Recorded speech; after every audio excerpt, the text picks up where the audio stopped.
to do today is to come back and finish up something that I started last week. Hi, Susan. How are you? My Susan, how are ya? Okay, so this is what we're going to do. You guys, sometimes some of our best ideas come from trying to fix something that we really weren't happy with, right? So when I had these printables, and these actually I sent these out in my newsletter this last Sunday, and I kind of redid this because I wanted to put it all on one piece of paper. And I don't care that it's going to be a little small journal, because I think that could be fun. I kind of like little small journals, and sometimes I like to just pop one into my my bag, so that makes it super easy, right? So this one I had to take two pieces, and then I had to seam them together right here in the back. And then when I was done, it was so funny because I'm like looking at it like, well, it looks better this way than the other way. And so then my seam was actually facing the other way. I like to have my seam actually, this part coming over the back one. And I thought, well, you know what? I guess I would rather have it like this. And you can always put something down and make sure it's sealed real good. So that was what I did. And so I got to thinking about it, and I thought, how could my paper be thicker so that I didn't have to do this? Because what I did was then I took, this is about, what I had printed it on is like a 28-pound piece of paper, which, for printing out of your printer, that is a pretty decent weight of paper most of the time for what we're doing. But to use it and put it on the cover of a journal, I'm like, well, I don't really like that. So I took another piece of paper and, put it under that. So it is so thick that, it is actually kind of stiff right here. And I probably should have maybe allowed a little bit more space with the spine, between the spine and these pieces here. But I didn't, and I thought, it just made it so thick. It was thick coming around the edges, and I just didn't like it. And I thought, what? I have had no problem using like just a single piece of a good piece of scrapbook paper before. Excuse me. So I was thinking, well, what could I do about that? I don't have scrapbook paper that I can use to print on. And then I had a thought. What if you took a piece of printer or a piece of scrapbook paper that maybe you're not wild about, and it's white on the back? Oh my goodness. When I thought about that, I'm like, you know what? Why couldn't I cut this down and print it on the back? The other problem that I had, you guys, was after I printed it on one side, and then I've got my my pieces of chipboard. I printed it on this side, I flipped it over, and now here I am. I've got to try and figure out where my piece goes in here, because what I was trying to go for was it, to have it lined up like this, because I knew where I wanted the placement of my print on this side. And so, you might not be using exactly this, but, you might be using something that you need it to be right where you want it. So, what I did was I took this piece of paper and I cut it down to an 8.5 by 11 that I could, get in there. You could very easily do the whole 12-inch, piece and do that. You could do that. It's not going to be any bigger. Or I know how this is if I have to seam it together. But I thought, you know what? I don't want to do that. I just want to be able to just do it all in one fell swoop. So here it is. Here's the white, the side that I printed on white. But look what I did so I know exactly where my chipboard pieces go. I flipped it over and I printed it on the back. I meant to reduce the opacity on here so I wasn't using so much ink. But you guys, I've got one of those EcoTape printers, and I pretty much don't care how much ink I use, because it's still, though, oh my goodness, those things last forever. So now what happens is I know exactly where this is, and I can see now it's kind of a little bit cockeyed on my page. It must have printed through there like that. But look, all I have to do is measure this now, and when I get ready to put that on there, I can see where it needs to line up, and that it's going to be in the right place. Let's say I put this here, and let's just play like we're going to do this. I'm not going to make this today, but I just want to show you how much better this is going to be. So we're going to flip this over here, and look, it's right where I want it to be in the corner. It's right exactly where I want it. So I'm like, oh yeah, you know, hey, why not? So it was kind of funny because I did find a piece of scrapbook paper that was, it was white on the back, but it was so flimsy. So I mean, you've got to have a decent weight of scrapbook paper that is white on the back. And you know, some of the things, you know, we can get some of those sheets that are, I don't know, it probably had come out of one of the bins like at you know, one of our craft stores. But anyway, so this one is still just on the regular heavier weight paper, but this one is printed on a piece of scrapbook paper. So, and you know what, even if you don't need to match it up, even if you don't need to do that and print it on this back side, once you fold it over and you've got it, you know, where you want it, you have a decent piece of paper to use your construction with, right? What do you guys think of that idea? I thought it was somewhat brilliant, if I don't say so myself, or if I do say so. Okay, so now I didn't quite finish this the other day, and one of the things that I completely forgot to do was, you know, figure out some kind of a closure. And I thought, well, why not just use an elastic band? Hi, Susan. We got two Susans on. And a Sue. How funny is that, you guys? I love it. So today, what we're going to do is I'm just going to punch a hole through here, and we are going to put in an eyelet. So I'm just going to use an 1/8 inch eyelet because I already checked and my elastic doubled over will go through there.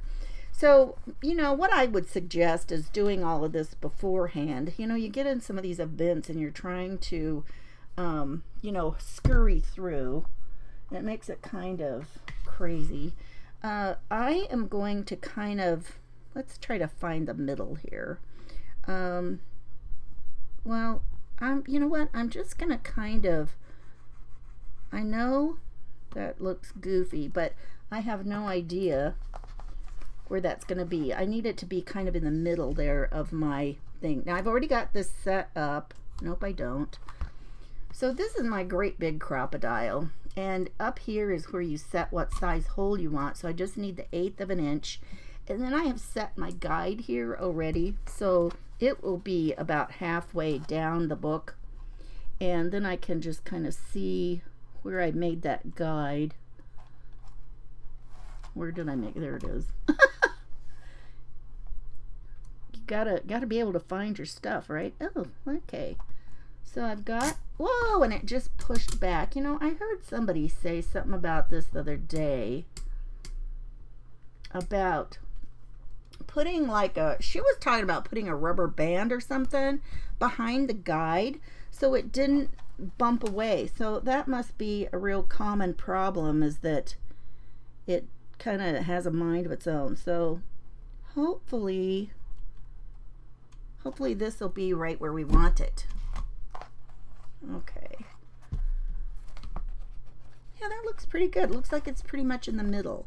So now you just move this thing back out of the way, and I always keep my little guide. I've told you guys that before because I can't remember.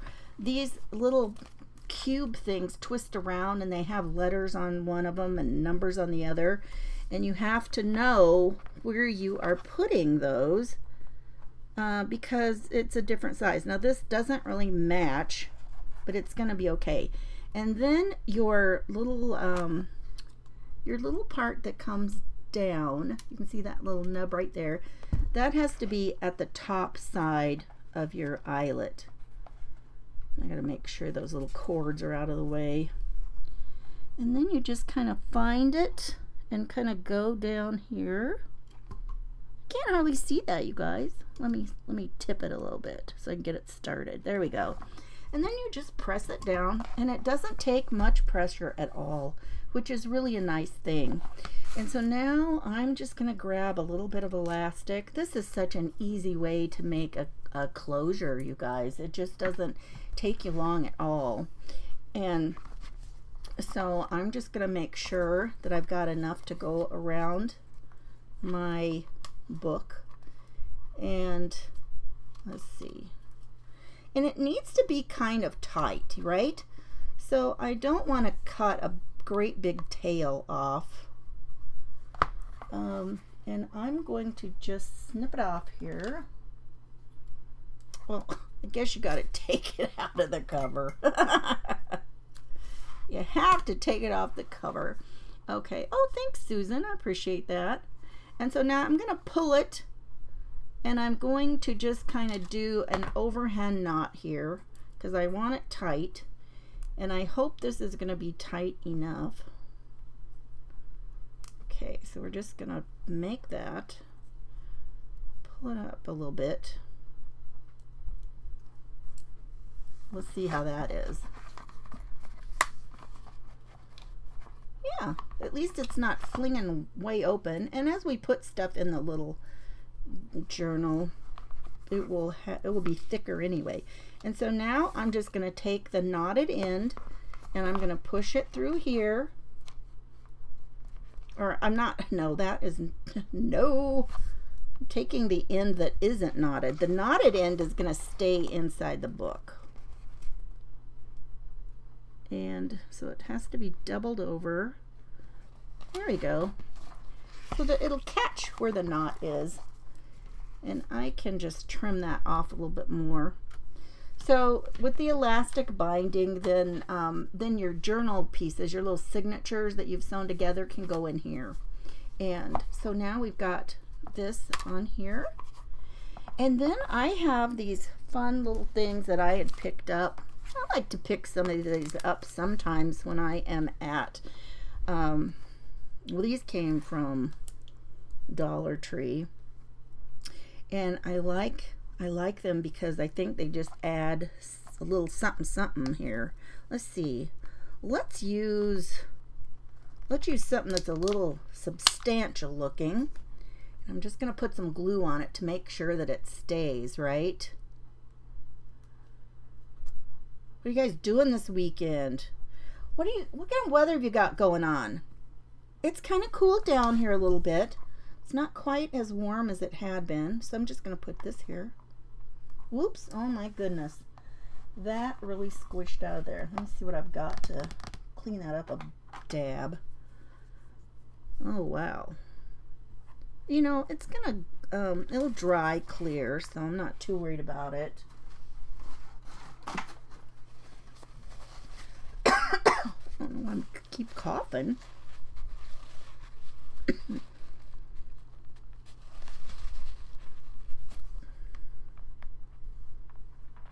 Wipe that down a little bit. It'll be fine though once it dries, but I do want to make sure that it stays, and I have no idea about how great or not great that is. Oh, I thought for a second I picked one that there wasn't a second one. That sounds like something that could happen. I'm only going to put it down the center, then it won't spread out, so I'm just going to put it up here. And you know, it's just, I like it because it's a little bit more dimensional. It actually adds something on it. And then I thought it would be fun to add one of these on. What do you guys think? Which one should we use for a little lock? I think I want to use the lock. Now we could put it up. What do you guys think? Should we put it to where the lock, which one do you like?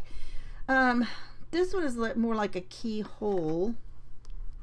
I don't really like that purple. I guess I like these that are the blue colors better. Which one do you think? The top or the bottom? I'm doing crowdsourcing now, you guys. What do you think? The top or the bottom? I'll lay it here so you can kind of see how it looks on the colors with it. What do you think? The top one or the bottom? Top right, bottom left.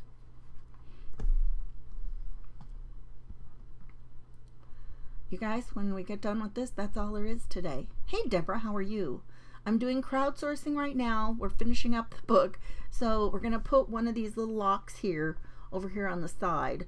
So we're doing either the top right or the bottom left. Does nobody have an opinion? The bottom. Okay, Susan's finally saying the bottom. I kind of like that one too. The left. Yes, Sue says left too. Okay, we got 2 people, and I kind of like that one too, so let's use that one. So now, okay, so now then, what do you think? Should we tuck it under here so it goes under? I think we probably should put it under where the band goes. It would be great if it was. You know what? We could cut it. These things are real easy. We could just cut it to where it would go on both sides. I don't know. If we put it underneath, it's going to lay over the top of it. Okay, so we can either put it to where it lays over the top, or we can just bump it down.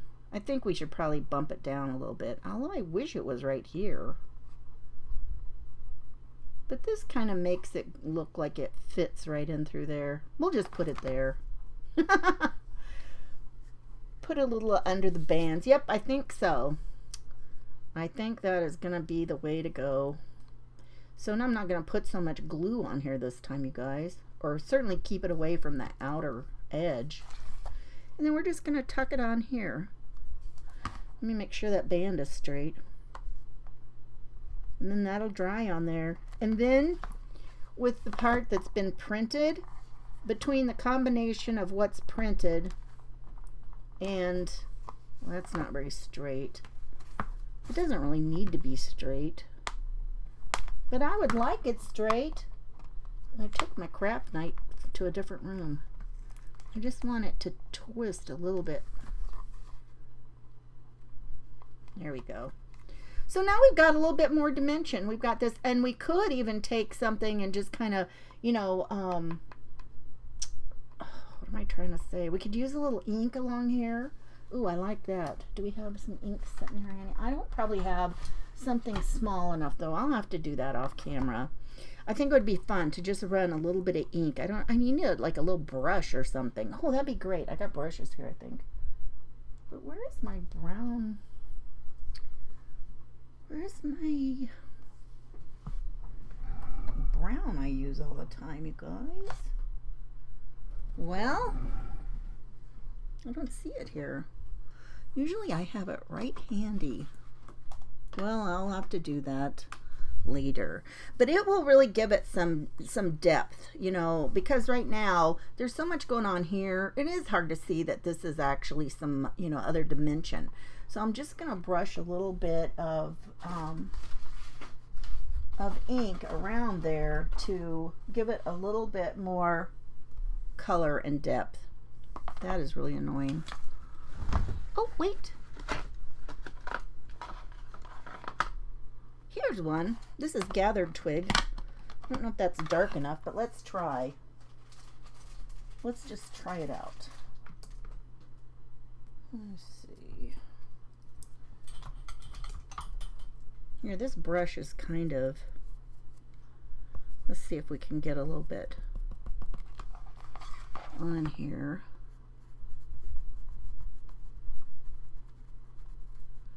Because it's not going to work if I just use my regular blending tool.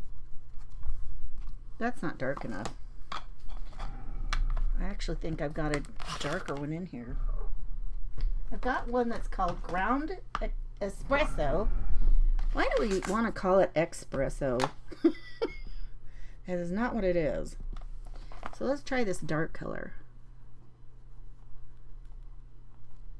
Just kind of put it on here. That's probably kind of hard to see. I can see it. Just a little something something there. I don't know. I wonder even if using like a little bit of black around the edge would work too, you guys. Just something to kind of bring it forward a little bit. I don't know. You really can't even hardly tell that.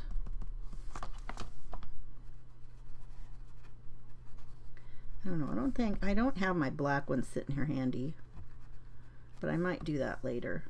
You could also use, oh my goodness, there is another, it's like a pencil-y thing, and I use it a lot for mixed media.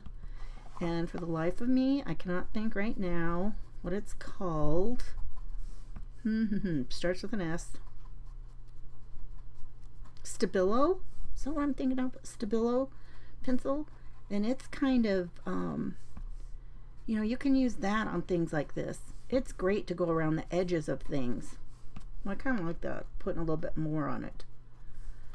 That kind of helped. I'm coming out farther from the edge.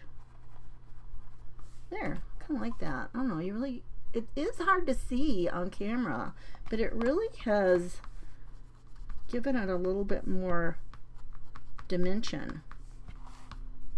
Okay, you guys, so I hope that you enjoyed that tip about the papers. So if anybody was coming on here a little bit later, I was talking about using a piece of scrapbook paper that is white on one side because it is a sturdier paper.